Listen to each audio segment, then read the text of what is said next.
Buenas noches amigos, bienvenidos a una nueva entrega de Crónica de la Iglesia. Pasen y tomen parte del repaso que les ofrecemos de los primeros coletazos de este tiempo penitencial para que se asomen a la vida cotidiana de la archidiócesis y vean si entra o no definitivamente en la cuaresma que Dios quiere. Les ofrecemos lo de siempre, los eventos, las celebraciones, las personas y los testimonios que mejor representan nuestra comunidad eclesial. Y lo haremos también como siempre, poniendo todo el cariño que todos ustedes merecen. Pasen a ver si es verdad. Comenzamos. Tal y como la anticipamos la semana pasada, el señor arzobispo conmemoraba el primer domingo de Cuaresma con la celebración del rito de la elección. Don Francisco recordó tanto a catecúmenos como a bautizados que la Cuaresma es en sí misma el primer catecumenado que ofrece la Iglesia.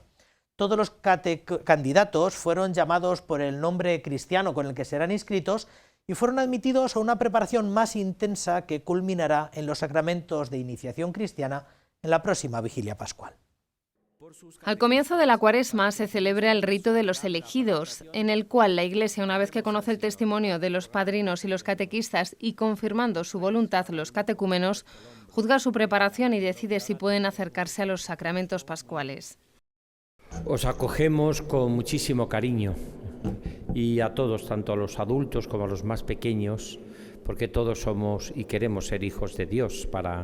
Todos queremos vivir en nuestra vida este encuentro con el Señor que cambiará nuestra existencia. Así que bienvenidos, enhorabuena, felicidades a vosotros, a toda la comunidad parroquial, a los padrinos, a los catequistas, a vuestras familias, a todos los que os presentan.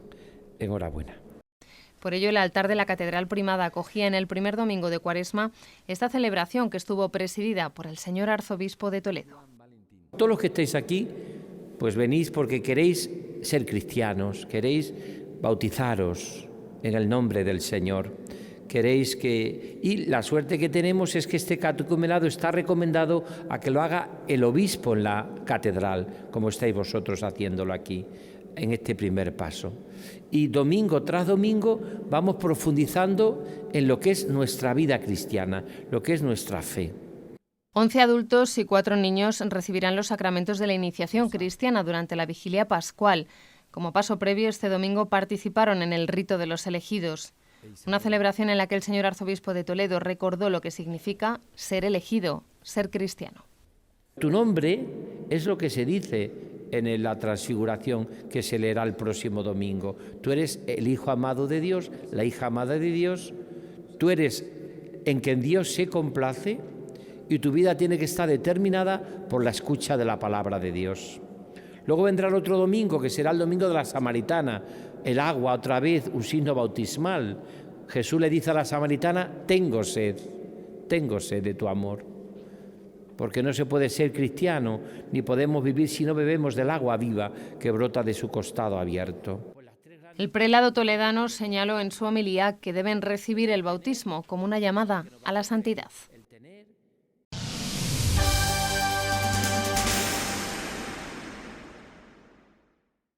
Desde hace unos años, uno de los actos institucionales más cofrades es la presentación del cartel de la Semana Santa, que en su vertiente de piedad popular organiza la Junta de Hermandades, Cofradías y Capítulos que preside Juan Carlos Sánchez, que este año se estrena como responsable de esta institución en la ciudad de Toledo.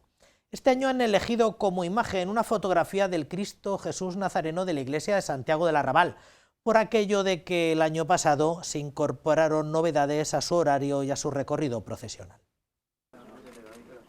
Toledo y sus cofrades se preparan ya para celebrar la Semana Santa y este será su cartel promocional.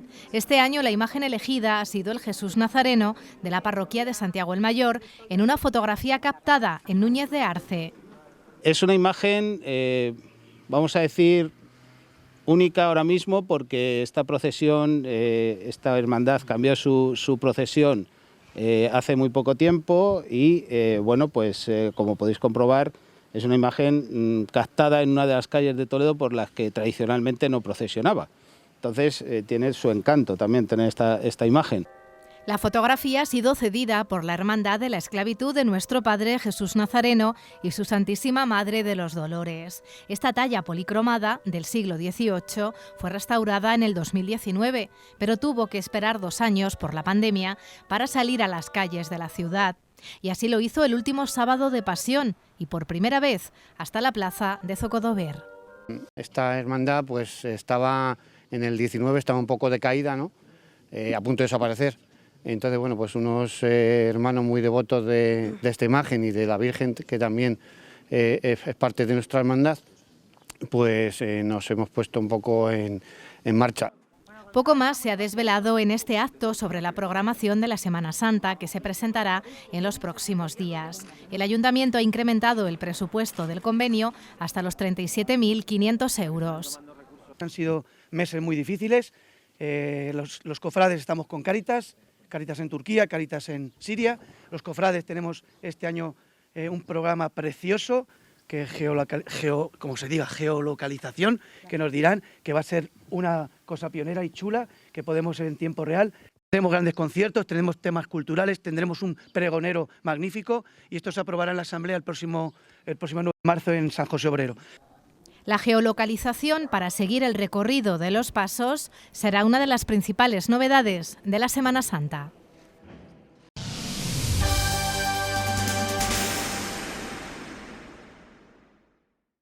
El Colegio Diocesano Nuestra Señora de Infantes presentó la celebración de la tercera marcha Brilla con ellos el próximo domingo 12 de marzo para la investigación del cáncer infantil.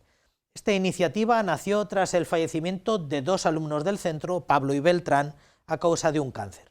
En su memoria se organizó esta carrera, que nació para recaudar fondos para la investigación del cáncer.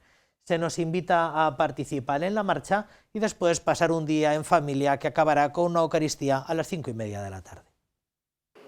Pablo y Beltrán volverán a brillar el próximo 12 de marzo. Lo harán a través de las estrellas más cercanas, sus compañeros del Colegio Infantes.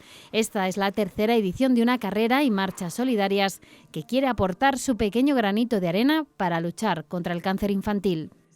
Con la pérdida de 2 de nuestros alumnos, hace 2 cursos, pues cuando vivimos la enfermedad les acompañamos todo lo que pudimos y luego después de la muerte tocaba vivir con el resto de chavales el duelo y bueno, pues se trataba de hacer de lo más triste algo bonito. Así nació esta prueba deportiva solidaria hace 3 años. Brilla con ellos consiguió recaudar más de 25.000 euros en su primera edición y 19.400 la segunda. Este próximo 12 de marzo pretenden superar cifras récord y es que cada año cuentan con más patrocinadores y más participantes como Sofía. Sí, participo porque me gusta ayudar a los niños que tienen cáncer y me gusta disfrutarlo mucho. Cada año lo recaudado se destina a una organización sin ánimo de lucro para la lucha contra esta enfermedad. Este año irá a parar a la Fundación El Sueño de Vicky, creada por una madre que perdió a su pequeña por un cáncer cerebral y que sigue luchando porque no vuelva a pasar. Va a ser todo donado a la unidad de investigación de cáncer cerebral del Niño Jesús.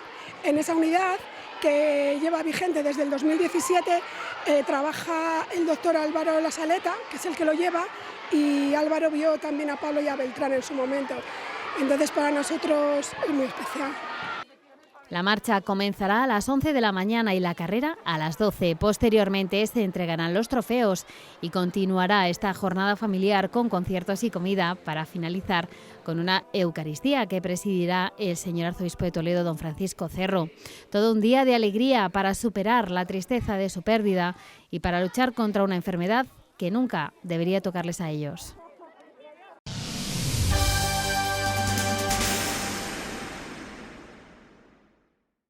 Uno de los 2 visitadores apostólicos nombrados por la Santa Sede, Monseñor Arturo Eduardo Fajardo, ha visitado durante tan solo día y medio el Seminario Metropolitano de la Archidiócesis, dentro del recorrido que están realizando por todos los seminarios españoles para conocer su estado actual y la aplicación del nuevo plan de formación para los candidatos al sacerdocio. Los 2 inspectores se harán presentes en medio centenar de seminarios existentes y posteriormente enviarán un informe a Roma con las conclusiones. El pasado 13 de enero comenzaron las visitas apostólicas en los seminarios españoles. Enviados por el Dicasterio del Clero a propuesta del Santo Padre, Dos obispos de Uruguay, Monseñor Arturo Eduardo Fajardo y Monseñor Milton Luis Trócoli, llegaban a nuestro país con el objetivo de conocer y analizar la aplicación y la puesta en marcha de la ratio española Formar Pastores Misioneros, actualizada en 2016.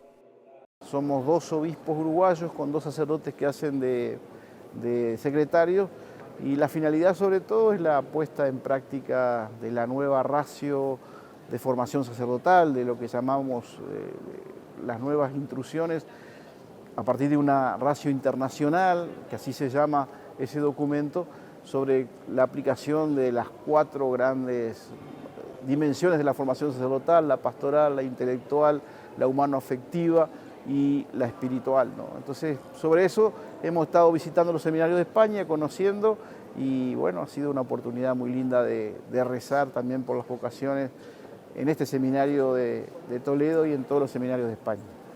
Antes de concluir su visita al Seminario Mayor de Toledo, acompañado por el rector y por el deán, Monseñor Arturo Eduardo Fajardo ha visitado la Catedral Primada. Ciudad Real, Cáceres y Valladolid son los próximos destinos en su visita a los seminarios españoles. Llevamos ya casi 2 meses de recorrida, ha sido como una maratón, pero hemos sido también muy bien recibidos y tratados, así que estamos muy agradecidos con la Iglesia de Toledo y la Iglesia de España. Y bueno, ahora habrá que elaborar un poco las conclusiones y después enviarlas al dicasterio para el clero, de donde se pidió y donde dependen los seminarios de todo el mundo, y también el acompañar los procesos de formación de los futuros sacerdotes. La última visita de este tipo que se realizó a los seminarios españoles se produjo en 1992, cuando 8 obispos españoles fueron designados desde Roma para valorar el trabajo en las casas de formación.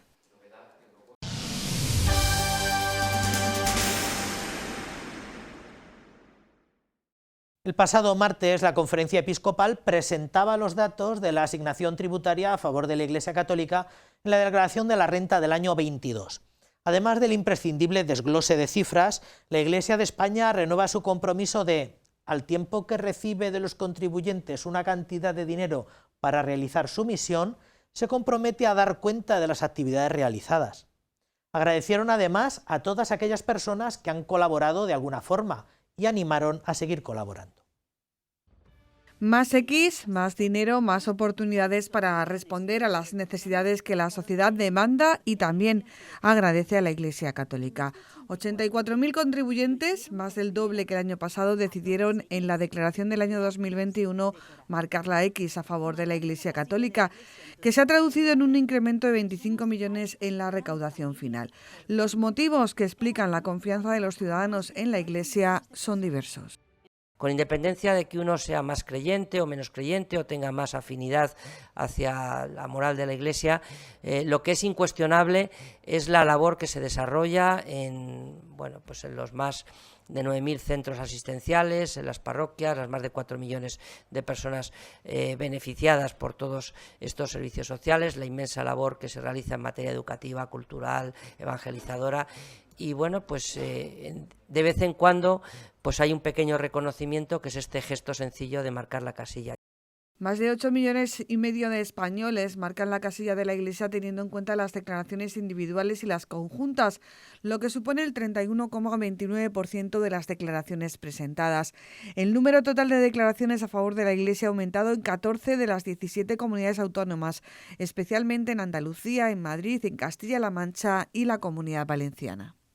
En Castilla-La Mancha lo más importante es que este año ha habido más de 6.100 declaraciones más a favor de la Iglesia Católica que el año anterior.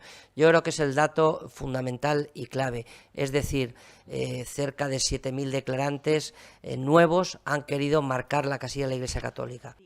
El importe total asignado a la Iglesia se sitúa en los 320.723.000 euros, lo que supone un incremento del 8,5%, que va a permitir a la Iglesia hacer frente al aumento de las necesidades sociales en un contexto económico difícil. De media, la aportación que recibe la Iglesia de cada contribuyente que marca la casilla de la X es de 37,73 €.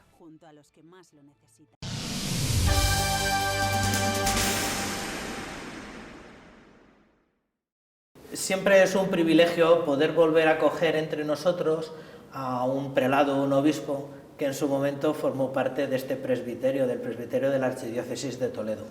Y para nosotros es un privilegio siempre que podemos acoger aquí en la diócesis y que nos pueda dedicar unos minutitos una de las personas que pasa por ser pues uno de los académicos más brillantes del episcopado español, que se formó y que fue miembro de este presbiterio diocesano y que tuvo un papel muy notable en la formación teológica de nuestra diócesis. Se trata del actual obispo titular de Asidonia Jerez, don José Rico Pavés.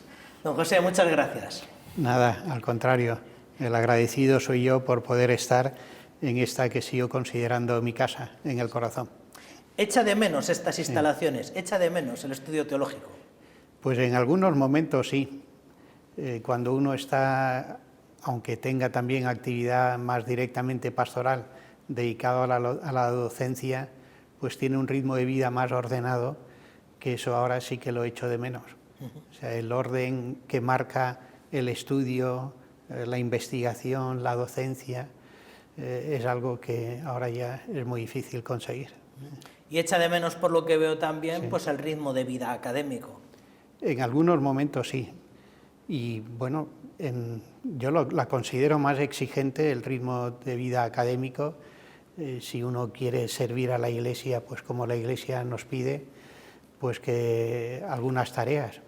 O sea, la vida de un pastor en sus diferentes grados, pero que está dedicado más directamente al contacto inmediato con la gente, con sus preocupaciones, pues implica una flexibilidad y tiene unas riquezas extraordinarias. La vida de estudio pues requiere tener claro pues que uno está ahí enviado, no huyendo de otras realidades, y teniendo muy claro también quiénes son los destinatarios del estudio, que no es para enriquecerse uno a sí mismo, sino pues poner al servicio del pueblo de Dios que se nos encomienda lo que a su vez nuestros mayores nos han transmitido. Sí. ¿A qué se reduce ahora su vida académica? Usted que se ha dedicado enteramente a tareas intelectuales, conferencia episcopal, en este instituto teológico, ¿a qué se reduce ahora un poco su vida académica? Pues ya de obispo, como obispo auxiliar de Getafe, pues he tenido la dicha de poder participar de manera muy activa en el plan de formación para la vida monástica contemplativa, el plan Sapiencia Moris, que es un plan surgido en la conferencia episcopal para ofrecer a todas las realidades de la vida monástica femenina contemplativa, hay luego también algunos monasterios masculinos que lo han asumido, un modo de formación que no rompa su propia identidad, por tanto que sea adaptable al propio carisma. Y ahí pues me he implicado en la preparación de algunos manuales, en impulsar también pues durante algunos periodos largos formación en algunos conventos. Eso pues durante el tiempo de estancia en Getafe me ha mantenido pues teniendo lecturas, obligándome a seguir consultando.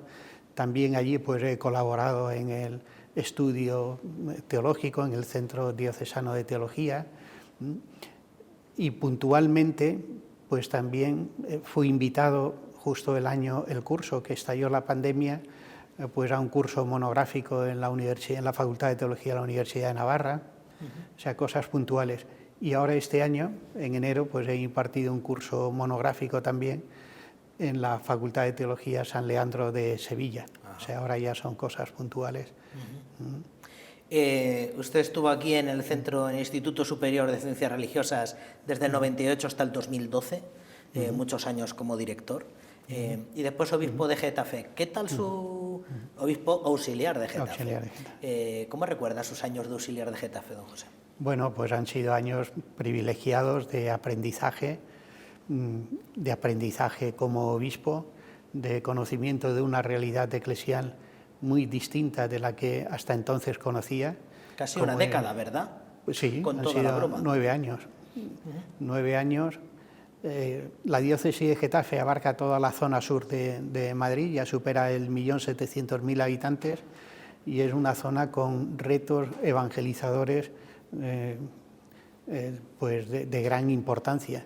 Muy distinto a la situación pues, que encontramos en Toledo o a la diócesis donde yo procedo de origen, en Granada, O sea, en Getafe el gran problema, o uno de los grandes problemas, es conseguir hacer comunidades donde se enraíce la vida de fe, porque Getafe ha crecido a base de población venida de otros lugares. Ahora mismo tiene una población inmigrante que oscila entre 250.000 y 300.000 habitantes, que esa es la población de alguna archidiócesis o sede metropolitana de España, o sea que es bastante grande.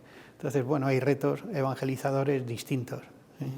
¿Y ahora qué tal en Jerez? Completamente distinto. Pues sí, ha sido desde los 19 años, que cuando entré en el seminario aquí en Toledo, vine de la mano de un padre jesuita de Granada.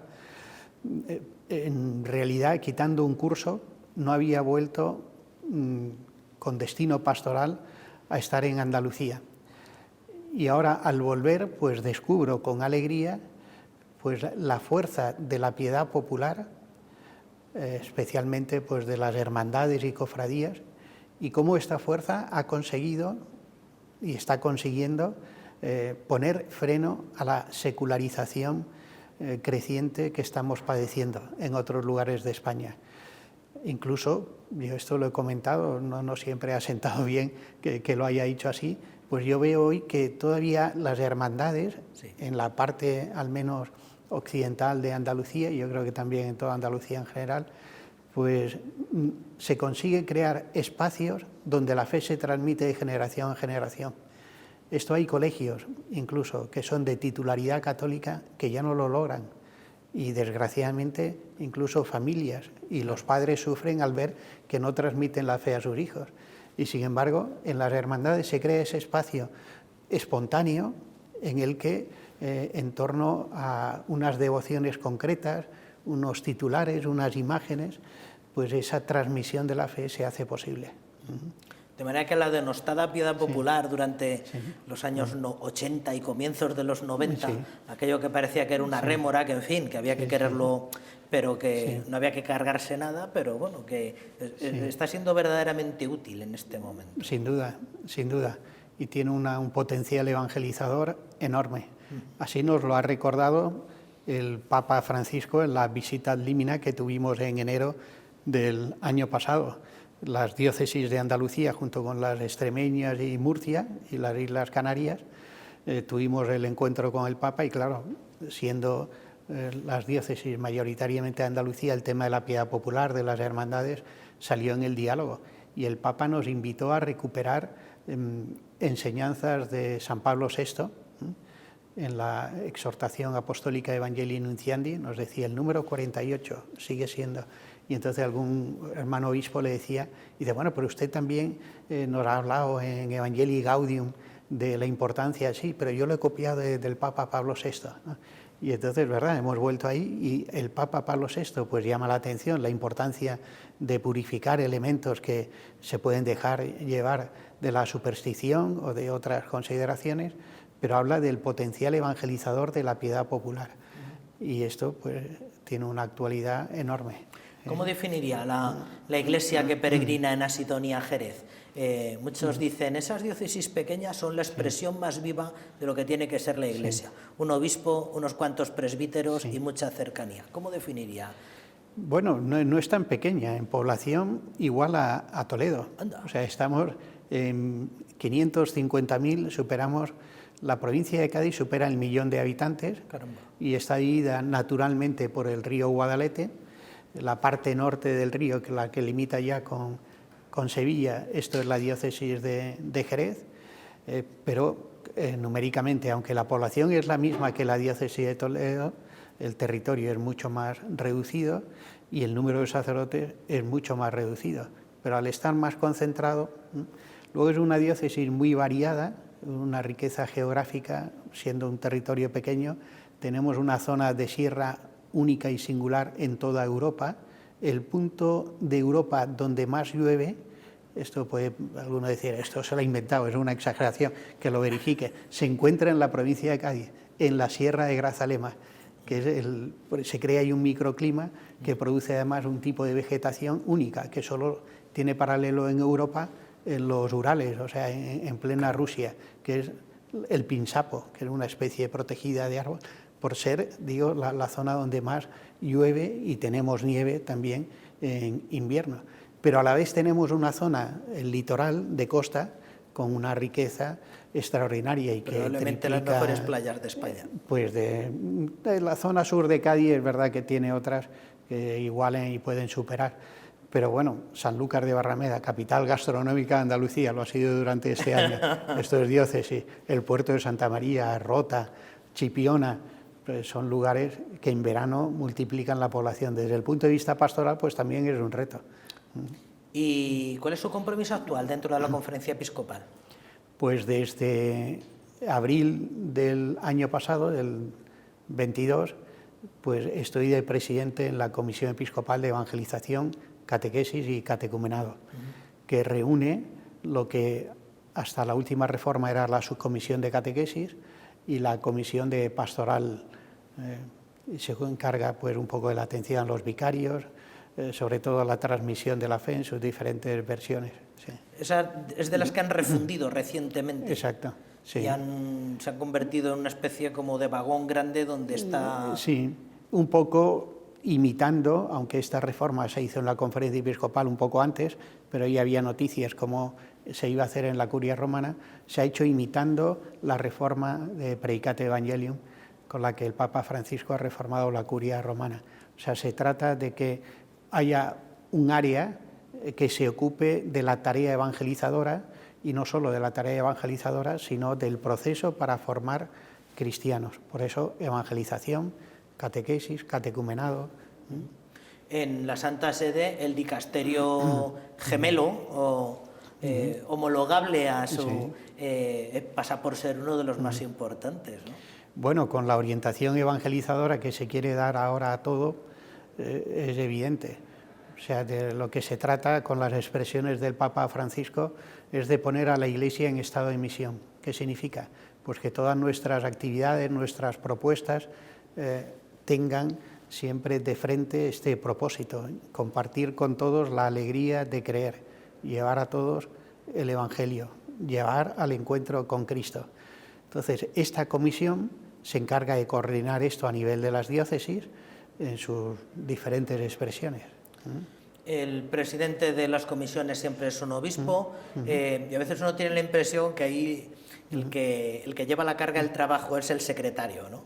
Que uno tiene la impresión a veces de que es Romero en Apostolado Seglar y que son los secretarios ahí un poco los que bregan. ¿Cuál es el papel del obispo que preside una comisión? ¿Cuál diría usted que es un poco? Es una tarea de coordinación.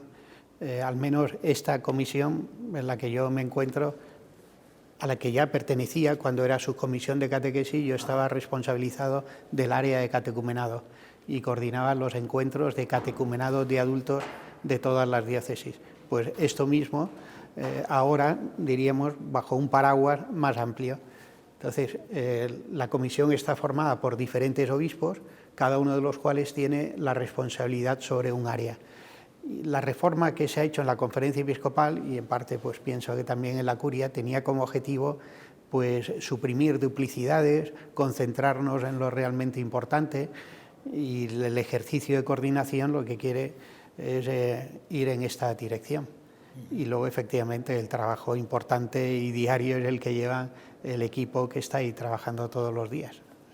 Le invitaban a esta ponencia, a este curso de formación complementaria, que aquí en la diócesis pues, se ha venido convirtiendo en un clásico, donde se invitan a referentes de toda España, más allá de, bueno, por encima de la impresión de que siempre es mejor lo de fuera que lo de aquí, que no es cierto, ¿no? Pero se invitan a referentes de toda España para que nos den distintas perspectivas sobre algunos temas. Se le invitó para que abriera usted este curso con una ponencia sobre el primer anuncio. ¿De qué va a versar, poco más o menos, su ponencia? Con esta expresión designamos pues, el momento primero en el que, sabiéndonos enviados por parte de Cristo en su Iglesia, transmitimos el Evangelio a nuestros contemporáneos.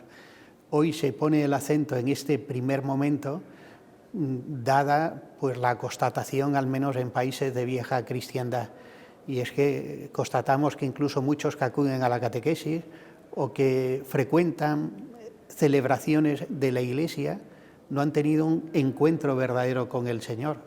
Recuperar la importancia del primer anuncio quiere ayudarnos a tomar conciencia de que sin este encuentro previo no se puede avanzar en la vida cristiana.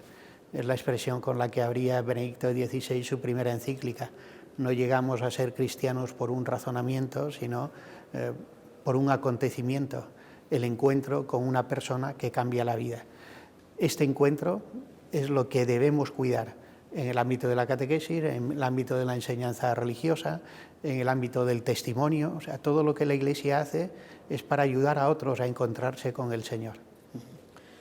Hace unos años o hace una década uno tenía la impresión de que cuando se hablaba de primer anuncio se hablaba de cómo presentar el mensaje cristiano a los paganos de manual, ¿no? A los paganos hay un poco gente que, bueno, pues lo que decíamos, gente que no se había acercado a la iniciación cristiana. Cuando hablamos de primer anuncio en este momento estamos hablando de gente que igual ha tenido pues algún tipo de hábito sociológico cristiano, pero estamos hablando de eso también. Efectivamente, o sea, no hemos de pensar en los países de primera evangelización, y la expresión parece llevarnos allí, es decir, en los lugares donde por primera vez, todavía después de 20 siglos, donde por primera vez se anuncia el Evangelio, sino que el primer anuncio es necesario también aquí, en lugares de vieja cristiandad. Por esto los últimos papas han ido insistiendo con la expresión de San Juan Pablo II, nueva evangelización, y el Papa Francisco, que prefiere hablar de nueva etapa evangelizadora. Claro que hemos de llevar al encuentro con Cristo incluso a aquellos que sociológicamente dicen conocer cosas de la vida cristiana, pero sin ese encuentro pues no nos abrimos a la salvación. Bueno, vamos a aprovechar que ha venido usted de visita por aquí, por Toledo, con este compromiso. Por cierto, ¿cuánto tiempo hace que no nos tenía la oportunidad? Pues casi 2 años, yo creo. Pues en la primera pausa que hubo en el 20, después de la pandemia, creo que fue la ordenación episcopal de don Luis Miguel Muñoz Cárdava, hoy nuncio en Sudán. Y bueno, somos compañeros de seminario y de promoción, y vine a la ordenación, que fue en el mes de julio, si no me equivoco, vine desde, o sea, casi 2 años ya. Y vamos a aprovechar su estancia con nosotros, como tiene una perspectiva un poco más amplia, usted es una persona viajada y leída, pues para que nos hable un poco del panorama, en primer lugar, de la teología española, que conoce bastante de cerca. Le ha tocado leer mucho de lo reciente, muchos autores. ¿Cómo diría que es el panorama teológico en este momento aquí en España, en nuestro país? Pues en España yo percibo que la situación es pues prácticamente la misma que en otros lugares de Europa, y una situación que se puede llamar de tránsito. O sea, tenemos un gran reto que afrontar, que es el que señaló Benedicto XVI a propósito del sínodo sobre la palabra de Dios, donde el Papa intervino fuera de programa y pidió la palabra. El Papa lo puede hacer en cualquier momento en el desarrollo de una asamblea sinodal, para tratar un tema, y lo hizo con una intervención que después se recogió tal cual en la exhortación apostólica Verbum Domini. ¿Y qué tema señalaba el Papa de urgente tratamiento? Pues teórica, en fin, de forma más teórica, formulado, se diría así: la ruptura entre exégesis y teología. Es decir, hoy se practica un modo de acercarnos a la Sagrada Escritura que impide la reflexión que, con la luz de la fe, se realiza en el ámbito teológico. Es decir, lo que luego en el prólogo Jesús de Nazaret escribió como la crisis principal en el acercamiento a Cristo, la sospecha que algunas propuestas nacidas en el ámbito protestante han sembrado sobre el valor histórico de los evangelios, o sobre el género propio de los libros que forman la Biblia. Hoy, si uno quiere buscar un comentario a la Sagrada Escritura para profundizar en algunas expresiones, pues depende de los comentarios que encuentre, a lo mejor pues va ahí a ver hipótesis redaccionales, formulaciones, y al final uno se pregunta, bueno, pero ¿verdaderamente el Señor ha dicho esto? ¿Lo puedo recibir como palabra de Dios? ¿O es solo palabra humana conflictiva, difícil de interpretar, porque ignoramos su contexto, quién estuvo detrás? Entonces, efectivamente, si hay una ruptura entre la palabra de Dios escrita y transmitida y la reflexión teológica, o sea, la luz de la fe que se proyecta no solo al misterio de Dios que se nos ha revelado, a la verdad del ser humano, de la historia y de la creación, pues todo el edificio de la fe se desmorona. No le falta razón cuando dice que cuando uno echa mano de recursos, sobre todo para preparar homilías, se da cuenta un poco de todo ese trasfondo, ¿no? Y también es cierto que, y últimamente estamos hablando mucho de la influencia protestante en distintos ámbitos de la vida cristiana. Me alegro que nos recuerde el de la exégesis, como en otras ocasiones hemos hablado del de la liturgia y tantas otras. Por ir acabando, don José, el panorama eclesial de España. Usted que lleva ya, tiene unas horas de vuelo como obispo. ¿Cuántos años de obispo ya? ¿9? Pues he cumplido 10 en septiembre. 10 años, 10. ¿Qué panorama le parece que la Iglesia en España? Pues también estamos en un periodo de tránsito. O sea, desde el jubileo del año 2000, la Conferencia Episcopal empieza a publicar planes pastorales que tenían como objetivo señalar directrices para que las diócesis fueran de la mano. Pues el primer plan pastoral que se publica tras el cierre del año jubilar del 2000, todavía viviendo San Juan Pablo II, ya señala o hace un diagnóstico señalando un problema que estamos todavía con él y queriéndolo combatir.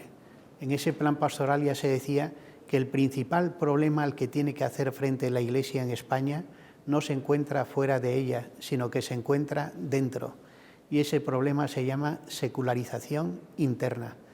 Es decir, propuestas en el ámbito de la transmisión de la fe, de la celebración de la fe, del compromiso de caridad o de la vida de oración, que aun invocando el nombre de Cristo, sin embargo, están vacíos de la presencia del Señor. Y eso es lo que ha llevado en gran medida pues, a la crisis que padecemos de vocaciones al matrimonio, a la vida consagrada, al sacerdocio. ¿Cuál es el tránsito? Bueno, pues las indicaciones de los últimos papas nos llaman precisamente a esta tarea de conversión misionera. Le gusta repetir al Papa Francisco. Es decir, ser conscientes de que si no volvemos de verdad al Señor, si no llenamos de contenido de la revelación la enseñanza de la Iglesia, de encuentro con el Señor en la participación litúrgica, de ejercicio de caridad, transmitiendo el amor que recibimos del Señor, en la acción social que la Iglesia realiza en nombre de Cristo, y si no hay encuentro con Él verdadero en la oración, pues estamos haciendo cosas por fuera que parecen cristianas, pero que en realidad no nos encienden con el amor del corazón de Cristo. Pues eso es todo un lujo poder escucharle a don José. Y es todo un privilegio que nos ofrezca tantas perspectivas nuevas sobre tantos asuntos que tienen que ver con nuestra vida cristiana. Muchísimas gracias por haberse querido acercar. Muchísimas gracias por todos los esfuerzos que hace pues, con su iglesia local en este momento y todos los esfuerzos que ha hecho para el crecimiento en la fe de la Iglesia española. Muchísimas gracias. Pues muchísimas gracias, José María, por la oportunidad también de estar aquí esta tarde.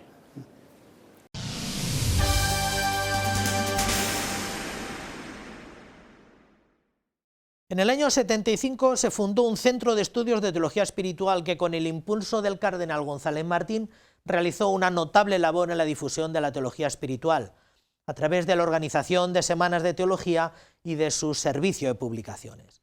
Con el final del pontificado de don Marcelo se extinguió la actividad de esta institución, pero este pontificado ha consolidado los anhelos de muchos y asume el reto de impulsar una iniciativa análoga con el sobrenombre del que fuera su fundador.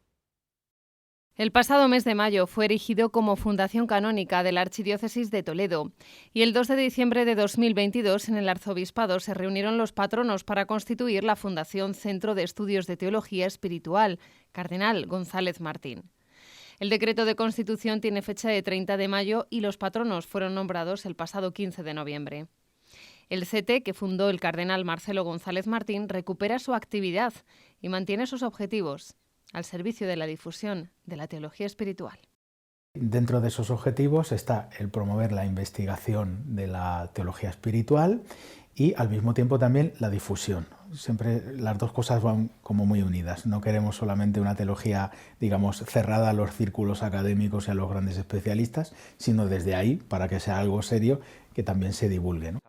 Al llegar como arzobispo a la Archidiócesis de Toledo, don Francisco Cerro Chávez manifestó su intención de recuperar el CETE, impulsor de las denominadas Semanas de Teología Espiritual, cuyas obras y ponencias fueron publicadas por una editorial con el mismo nombre. Ahora, en colaboración con el Instituto Teológico San Ildefonso, ofrecerá 2 diplomas de especialista en Teología Espiritual. Ofrecemos 2 diplomas, ¿no?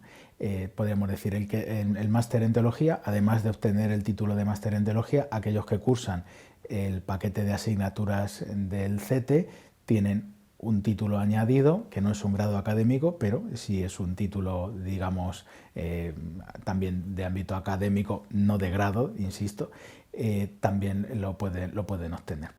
Seminarios, cursos y conferencias son algunas de las actividades que organizará el CETE. Entre las novedades, la primera edición de las Jornadas de Teología, que se celebrarán el 30 de junio y el 1 de julio. El CETE que renace quiere recuperar aquellas famosísimas semanas de teología espiritual de don Marcelo que, bueno, los recordamos, los que tenemos en torno a 40 años ya las recordamos, y la grandísima repercusión que tuvieron. La santidad es el rostro más bello de la Iglesia. Palabras del Papa Francisco que servirán de lema para las próximas jornadas de teología espiritual.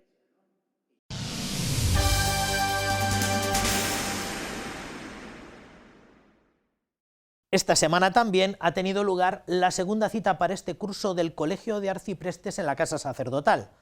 Además de un elenco de temas de notable interés, protección de datos, buenas prácticas económicas y demás, y además de valorar recientes éxitos pastorales, estos encuentros sirven para reforzar la tarea propia del arcipreste, que es acompañar a los hermanos curas de su demarcación territorial, creando vínculos de fraternidad, realizando tareas mediadoras y fomentando ayudas mutuas.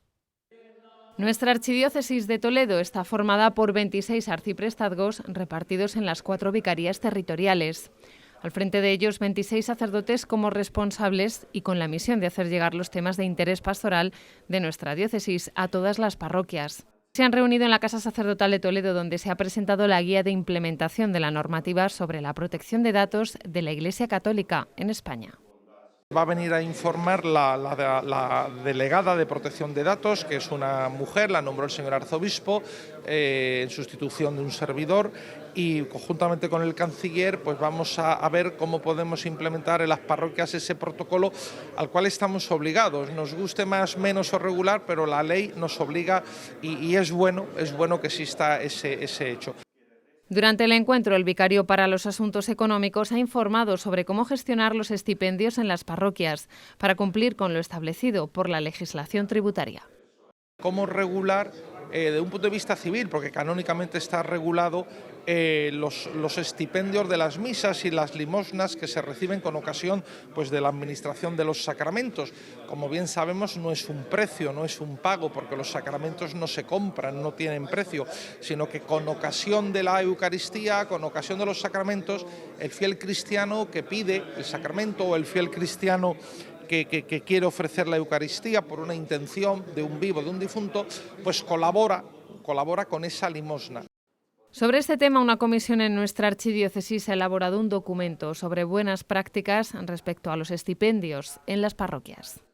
Vamos a ofrecer unas líneas guía, un manual de buenas prácticas para, sin renunciar a la especificidad de lo que es canónicamente pues el estipendio de la misa o del sacramento, hacerlo compatible con la legislación civil y ver un manual de buenas prácticas. ¿Para qué? Sobre todo para evitar que los sacerdotes, a la hora de su correspondiente declaración de la renta, Hacienda, pues pudieran tener un problema con Hacienda. También se han valorado distintas acciones como las jornadas de pastoral y el hermanamiento de la Virgen de Guadalupe de España y México. En su saludo, el señor arzobispo de Toledo ha agradecido la labor de los arciprestes y ha manifestado que es fundamental colaborar y trabajar unidos.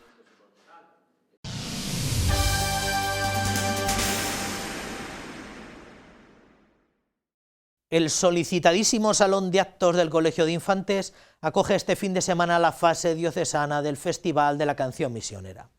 Estos encuentros y festivales de música misionera, al principio dirigidos solo a niños y hoy abiertos a todas las edades, buscan ofrecer un ámbito en el que anunciar desde la música, evangelizar la cultura y compartir con los demás la alegría de ser misioneros. Nuestro siempre entusiasta delegado diocesano de misiones nos recuerda el lema elegido para este año: En marcha.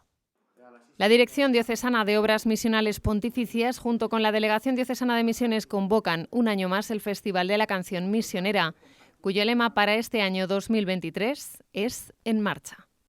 Tenemos mucha ilusión después de estos 3 añitos sin poder hacerla, que hay un grupito de colegios y de parroquias, que estamos empezando, que tenemos nueva presentadora y todas esas cosas.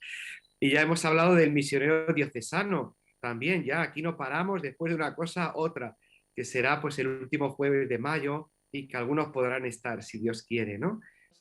2 parroquias y 7 colegios participarán en este certamen misionero con sus canciones originales, en las que el único requisito es que aparezca el lema del festival. Un festival que ha llegado hasta nuestros misioneros diocesanos en Perú, ya que el delegado de misiones les ha visitado esta semana y ha podido compartir con ellos actividades e iniciativas que surgen en nuestra archidiócesis al servicio de la misión. Pues el motivo corresponde al deseo del arzobispo, del señor arzobispo de don Francisco, de seguir cuidando a los misioneros. Y él, bueno, pues de alguna manera deseaba que cada año pudiera venir alguien desde la archidiócesis de Toledo, pues para visitar a los misioneros, especialmente de Toledo, digo porque es donde tenemos el bloque más fuerte. En Moyobamba hay actualmente 8 sacerdotes y en Lima hay 5 sacerdotes.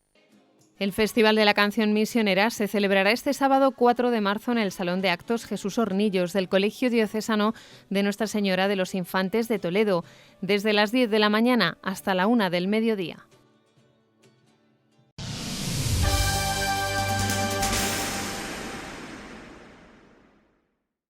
Un cuarto de millar de adolescentes participa este fin de semana en la cada vez más tradicional peregrinación diocesana de jóvenes al Santuario del Cristo de la Veracruz en Urda, que organiza el Secretariado de Pastoral Juvenil. La juventud de la archidiócesis realiza esta peregrinación desde hace más de 18 años para poder reflexionar y acompañar en este camino de la cruz al mismo Cristo, compartiendo esta experiencia y momentos de diversión con otros jóvenes. El domingo, además, contarán con la presencia del señor arzobispo.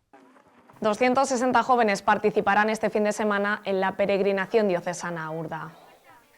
Ponte en camino es el lema de esta actividad que coordina la Delegación de Juventud de la Archidiócesis de Toledo. Va dirigida principalmente a los adolescentes, ¿no? A ellos también tienen ese espacio, igual que Guadalupe es más para jóvenes, Urda para adolescentes, desde el primero de la ESO, primer fin de semana de marzo, ¿no? Toda la información pues ahí en la página web del sepajo.es. La peregrinación finalizará el domingo 5 con la celebración de la Santa Misa que presidirá el señor arzobispo de Toledo a las 12 del mediodía en la Basílica del Cristo de Urda.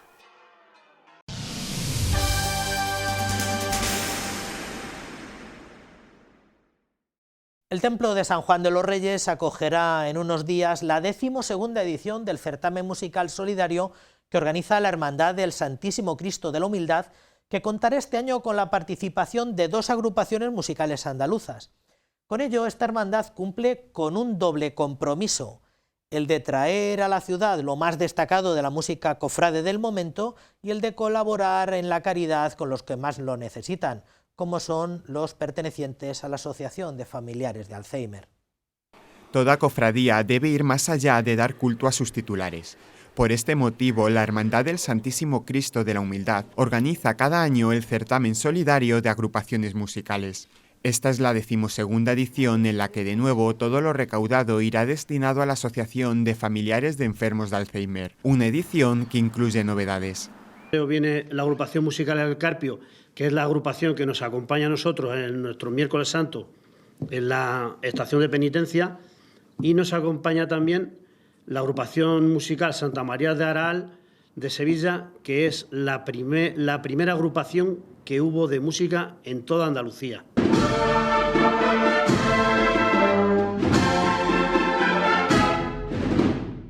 La cita será el sábado 18 de marzo a las 8:30 de la tarde en el monasterio de San Juan de los Reyes. Media hora antes comenzará el tradicional pasacalles desde la plaza de Zocodover. Las entradas se pueden adquirir en la sede de la Asociación de Familiares de Enfermos de Alzheimer o en la página web de la Hermandad. El donativo es de 8 euros. Principalmente animar a la ciudad de Toledo a que asista a este certamen solidario. Es espectacular para la gente que no lo conoce, en oír esta música, estas agrupaciones musicales en ese entorno como es el monasterio de San Juan de los Reyes. Es espectacular, muy bonito y emocionante, la verdad. Además, la Hermandad celebra este fin de semana el Triduo al Santísimo Cristo de la Humildad, que culminará el domingo con un cocido solidario a beneficio de Cáritas Diocesana.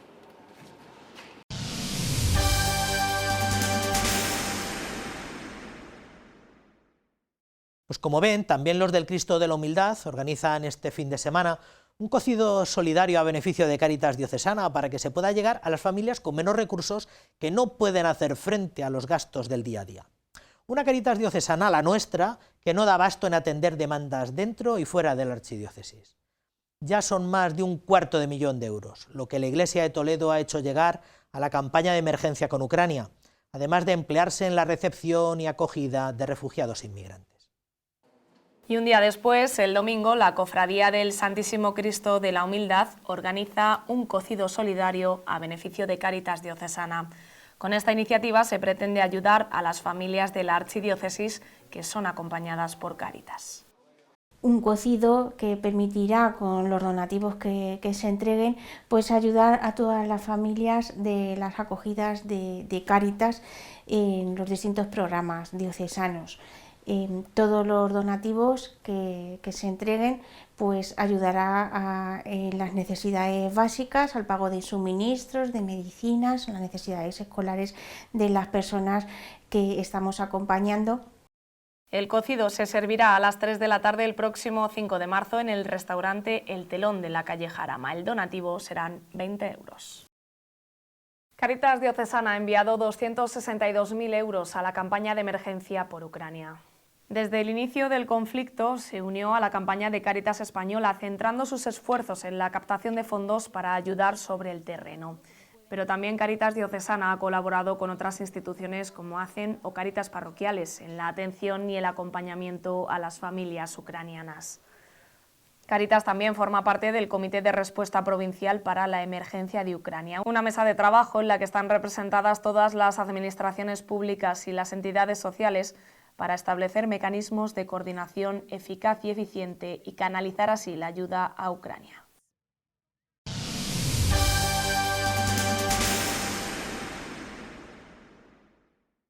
Esta semana el Papa Francisco ha recibido en audiencia a los magistrados del Tribunal del Estado del Vaticano, entre los que estaban también presentes algunos representantes de la magistratura del Estado italiano.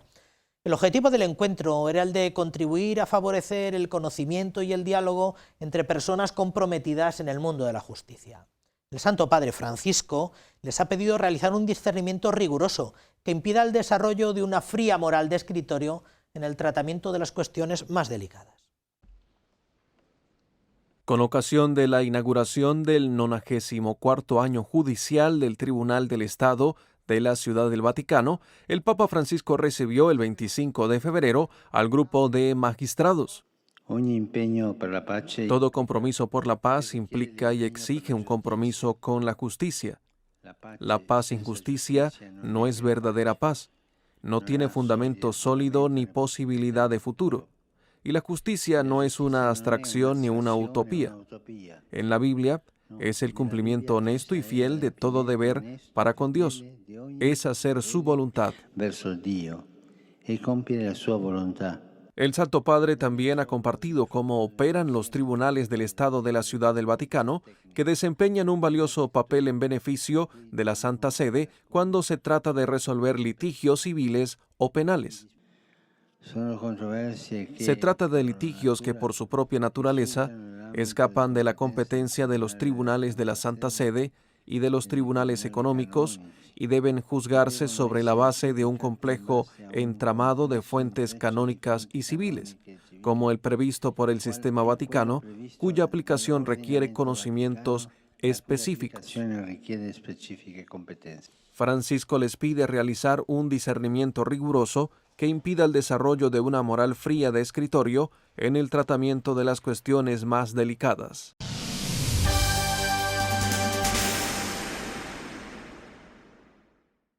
Bueno, pues esto ha sido lo que ha dado de sí nuestra crónica eclesial para esta semana. Ya saben que pueden volver a ver todos estos contenidos y muchos otros más en nuestro canal de YouTube. Solo nos queda agradecerles la fidelidad a esta sintonía y a toda su programación y emplazarles a la semana que viene aquí en el mismo sitio y a la misma hora para ofrecerles más y mejor información de nuestra vida eclesial. Hasta la semana que viene. Que sean felices.